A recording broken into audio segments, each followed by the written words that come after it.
ఏంట్రా నీ ఒళ్ళి ఒంటరిగా ఉండలేవా? ఏ ఎందుకు ఉండలేవు? ప్రతివాడు ఎప్పుడు పప్పన్నం పెడతావు, ఎప్పుడు అది వెళ్తావు ఇది వెళ్తావు. అసలు ఒక ఇల్లు కావాలని బయటకు వెళ్తే టూలెట్ ఓన్లీ ఫర్ బ్యాచులర్స్ అంటారు. రెస్టారెంట్కి వెళ్తే ఫ్యామిలీ రెస్టారెంట్ అంటారు. పెళ్ళికి వెళ్తే ఎప్పుడు నీ పెళ్ళి అంటారు.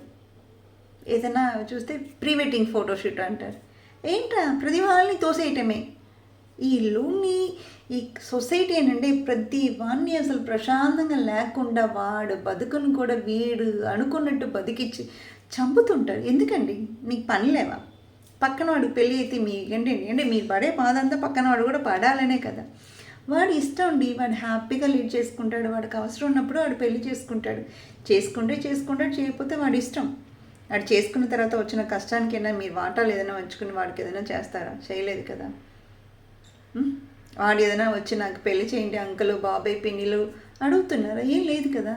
వాడికి ఒక ఏం ఉంటుంది, గోల్ ఉంటుంది, అచీవ్ చేయాల్సిన టార్గెట్ ఉంటుంది, ఏదో ఉంటాయండి. వాళ్ళ లైఫ్లో వాళ్ళు హ్యాపీగా ఉండగలుగుతారు అంతే తప్ప మన ఇన్వాల్వ్ అయిపోయి ఏదో చేసి పెట్టాలి.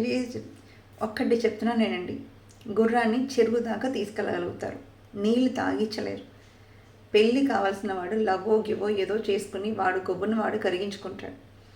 ఏం లేకుండా ఉన్నవాడిని ఉండనివ్వండి ప్రశాంతంగా. మన ట్రబుల్లో ఉన్న వాళ్ళని కూడా ట్రబుల్ చేస్తారా? Are you trouble maker? Why this kolaveri man? Please. అవసరం ఉన్నదాన్ని పెడితే దండం పెడతారు, అవసరం లేని దాన్ని కూడా పెట్టే మీ వలివిని మీరే దక్కించుకుంటారు.